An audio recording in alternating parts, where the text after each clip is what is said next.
Hello guys, kumusta na kayo dyan lahat sa aking mga kababayan sa Pilipinas at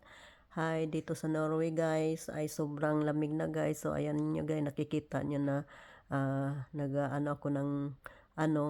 naggumagawa ako ng nagsisiga ako doon dyan sa sa oven kasi dito kasi guys sa Norway guys pag winter kasi dito ay may mga ganito yung mga kamihan ng bahay gumagamit ng ganito at nag-aano ng nagsisiga kasi nga para uminit tong buong bahay kasi nga pag gumagamit kami dito ng electric ay napakamahal ng electric dito guys kaya ito nag ano kami parang ah,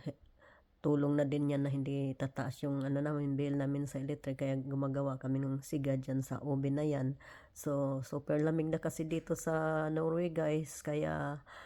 ah, hindi na sa loob ng bahay napaka talaga lamig. So sa lahat ng aking mga